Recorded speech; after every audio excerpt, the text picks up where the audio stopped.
રોગચાળાને ધ્યાનમાં રાખીને સુરત મહાનગરપાલિકાની કવાયત મનપાના આરોગ્ય વિભાગે કર્યા પનાશ વિસ્તારમાં દરોડા પાણીપુરી બાદ હવે મંચુરિયનના વડા બનાવતી સંસ્થામાં તપાસ અખાદ્ય મંચુરિયનના પદાર્થો જપ્ત કરવામાં આવ્યા ગંદકીને લઈને દંડાત્મક કાર્યવાહી પણ કરવામાં આવી મહાનગરપાલિકાની સ્ટેન્ડિંગ કમિટીની બેઠક યોજાઈ જેમાં શહેરના વિકાસ માટે કુલ રૂપિયા 34.32 કરોડના 18 કામોને મંજૂરી આપવામાં આવી છે આ બેઠકમાં ખાસ કરીને ટ્રાફિકની સમસ્યા નિવારવા માટે ઓશવા સેન્ટરથી દિગ્જામ સર્કલ સુધીના દ્વારકા તરફ જતા રસ્તાને 4 લેનમાંથી 6 લેન બનાવવાનો મહત્વનો નિર્ણય લેવાયો છે આ ઉપરાંત શહેરના વિવિધ વિસ્તારોમાં ડામર રોડ પર પેચવર્ક કરવા માટે રૂપિયા 6.5 કરોડનો ખર્ચ પણ મંજૂર કરવામાં આવ્યો છે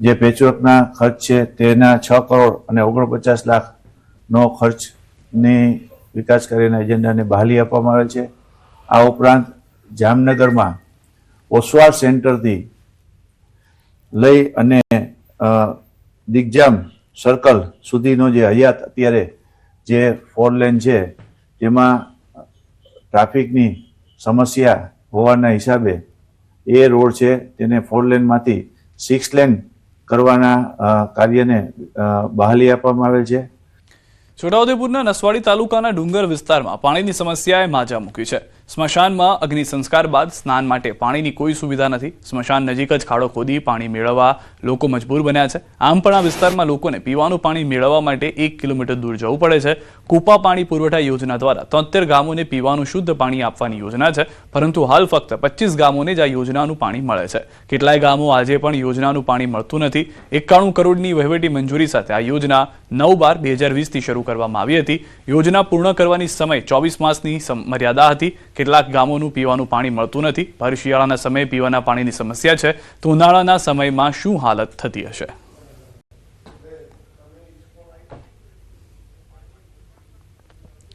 તો 73 ગામને પીવાનું પાણી આપવાનું હતું પરંતુ હજી પણ સમસ્યાઓનો સામનો કરવામાં આવી રહ્યો છે 5 વર્ષ છતાં 25 ગામને જ પાણી મળી રહ્યું છે 73 માંથી 25 ગામને મળવું એટલે કે 25% પણ વધુ ગામોને પાણી પહોંચાડવાની જે વાત છે તે અત્યાર પૂરતી જોવા મળી રહી છે પરંતુ એની સામે જે 73 ગામ જે 100% કામ થવું જોઈતું હતું તે પૂર્ણ થતું જોવા નથી મળી રહ્યું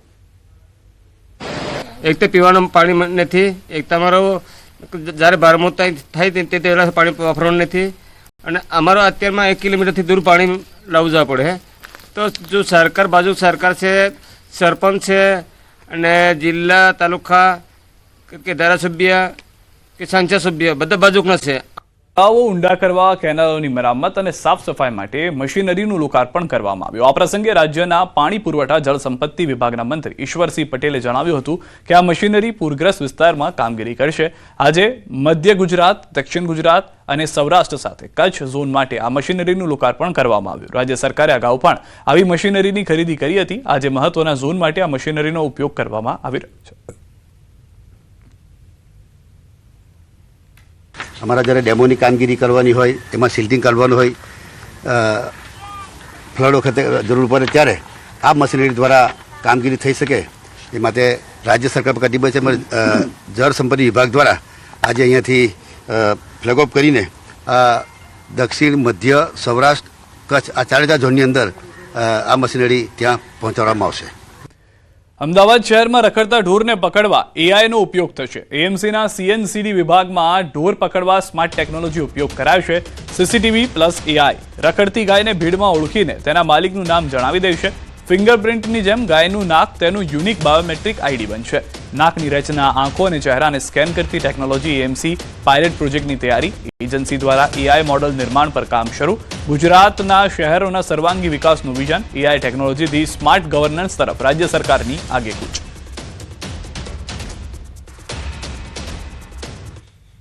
એક ટેકનોલોજીનો ઉમેરો કરી અને એઆઈ અને ડીપ લર્નિંગ આ બંને મેથડ યુઝ કરી એક પાયલોટ પ્રોજેક્ટ પૂનાની data wizard science company Pune એની પાસે આવું સ્ટાર્ટઅપ છે અને જે માનનીય આપણા વડાપ્રધાન શ્રી નરેન્દ્રભાઈ મોદીના સ્વર્ણિમ સ્ટાર્ટઅપ ફેસ્ટિવલ અંતર્ગત ગુજરાત સરકારનું જે ડીએસટી એટલે કે department of science and technology એનું સેન્ટર ઓફ એક્સલન્સ એ કાર્યરત છે એટલે આ સ્ટાર્ટઅપ તેઓ દ્વારા એક સિલેક્ટ કરી અને એમની કમિટીમાં એપ્રૂવ કરી અને એ પ્રૂફ ઓફ કોન્સેપ્ટ ચકાસી એનો ઉપયોગ કરવા માટે અમદાવાદ મ્યુનિસિપલ કોર્પોરેશનને આ સુપ્રત કરવામાં આવ્યો છે.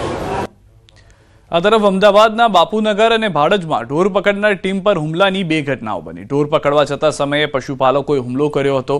બાપુનગરના લીલાનગરમાં કર્યો હુમલો તો ભાડજમાં વાડમાં ઢોર પકડતા સમયે અધિકારીઓનો રસ્તો રોકી તેઓને અટકાવવાનો કરાયો પ્રયાસ. પકડેલા ઢોરને પણ છોડાવવાનો કર્યો પ્રયાસ. બંને કેસોમાં એએમસી અધિકારીઓએ પોલીસ સમક્ષ કરી ફરિયાદ. જગ્યાએથી આ પશુ પકડતી વખતે તેઓએ ઘર્ષણ ઊભું કરતા એ જગ્યાએથી 8 જેટલા પશુઓ પકડવામાં આવેલ છે. તદુપરાંત 4.5 ટન જેવો એનો ઘાસચારો સ્ટોર કરવામાં આવેલો હતો તે પણ મ્યુનિસિપલ કોર્પોરેશન દ્વારા જપ્ત કરેલ છે. અને આવું જે સ્ટ્રક્ચર ત્યાં ઊભું કરેલું હતું એ ગોતા સબઝોન દ્વારા એને દૂર પણ કરવામાં આવ્યું. કોંગ્રેસની જન આક્રોશ રેલી કતારગામ ખાતે રેલીનું આયોજન કરાયું. કતારગામથી મનપા કચેરી સુધી રેલી યોજાશે.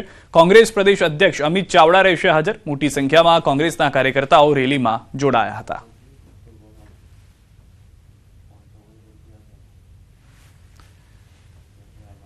કેન્દ્રીય મંત્રી રામદાસ આઠવલે ગુજરાત મુલાકાત દરમિયાન રાહુલ ગાંધી પર સાધ્યું નિશાન. રાહુલ ગાંધીના નેતૃત્વમાં કોંગ્રેસનું ભવિષ્ય નથી. નરેન્દ્ર મોદી છે ત્યાં સુધી કોંગ્રેસ સત્તામાં નહીં આવી શકે. રાહુલ ગાંધીએ સંવિધાન બદલશે, આરક્ષણ જશેનો જુઠ્ઠો પ્રચાર કર્યો. એટલે 2024માં અમારી સીટ ઘટી હતી. એસઆઈઆરમાં 1થી વધારે જગ્યા પર છે, તેને સુધારવાનું કામ કરવામાં આવી રહ્યું છે. વોટ ચોરી થાય છે એ જુઠ્ઠો પ્રચાર છે.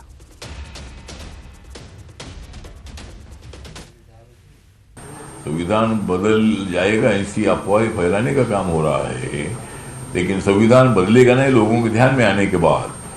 हमने हरियाणा का चुनाव जीता है, बिहार का चुनाव जीता है, दिल्ली का चुनाव जीता है, महाराष्ट्र का चुनाव जीता है. अभी महाराष्ट्र में अभी जो चुनाव हुए ये हमने जीते हैं, तो लोगों के ध्यान में अभी आ गया है. तो इसीलिए मुझे लगता है कि वोट चोरी होता है, इसी तरह की भूमिका राहुल गांधी हमेशा रखते हैं. વિસ્તારના યોગી ચોકમાં ગેરકાયદે બેઝમેન્ટનું ખોદકામ ચાલી રહ્યું છે, જેને લઈને પૂર્વ નગરસેવક વિજય પાનસેરિયા મેદાનમાં આવી ગયા છે. તેમણે કેલિકુંજ વેદિકા હાઇટ્સ પ્રોજેક્ટ સામે ગંભીર આક્ષેપ કર્યા. મંજૂરી વિના બેઝમેન્ટનું ખોદકામ કરાયાનો દાવો કરી મહાનગરપાલિકા આંખ આડા કાન કરી રહ્યા હોવાનો આરોપ લગાવ્યો છે. ગેરકાયદે કામગીરીથી આજુબાજુના રહેણાંક મકાનોને નડતર હોવાની તેમની ફરિયાદ છે. ખોદકામ તાત્કાલિક બંધ કરાવી સાઇટ સીલ કરીને જવાબદારો સામે ગુનો નોંધવા વિજય પાનસેરિયાએ માંગ કરી છે. કોઈ પણ પ્રકારની મંજૂરી વગર 9 ફૂટ જેટલું બેઝમેન્ટ ખોદી નાખવું, આજુબાજુમાં પ્રોટેક્શન વોલ ન મૂકવી અને કોઈ પણ પ્રકારની સેફટી વગર અને કોઈ પણ પ્રકારની મંજૂરી વગર પોતાના કોઈ પણ પ્રકારના નિયમોને અનુસર્યા વગર આ રીતનું બેઝમેન્ટ ખોદી નાખવું, લોકોના જીવને જોખમમાં મૂકવું. હજુ થોડા દિવસ પહેલા શિવ રેસિડેન્સીની ભીમરાડ ખાતે આવી જ એક ઘટના બની હતી. હિન્દુવાદી નેતા કમલેશ તિવારી હત્યા કેસના આરોપીની સુરત પોલીસે કરી ધરપકડ. વર્ષ 2019માં કમલેશ તિવારીની હત્યાના સંડોવાયેલ સુરતના યુસુફ પઠાણ અને તેનો સાગરીત ઇરફાન ફરી એકવાર પોલીસના સકંજામાં આવ્યા છે. લીંબાદ પોલીસે 7 લાખ રૂપિયાની ખંડણી અને કાર પડાવવાના ગુનામાં યુસુફની ધરપકડ કરી છે. તપાસમાં સામે આવ્યું છે કે બંને આરોપીઓ લુણાવાડામાં નોંધાયેલા 5.5 કરોડના સાયબર ફ્રોડમાં સામેલ છે. યુસુફ અને તેના સાથીદારો સાયબર માફિયાઓને ટ્રસ્ટના બેંક ખાતાઓ મ્યુલ એકાઉન્ટ તરીકે પૂરા પાડતા આ નેટવર્કમાં સુરતના અન્ય લોકોની સંડોવણી પણ સામે આવી છે. હાલ યુસુફ પઠાણ લીંબાદ પોલીસના રિમાન્ડ પર છે અને ત્યારબાદ વધુ તપાસ માટે તેને લુણાવાડા પોલીસને સોંપવામાં આવશે.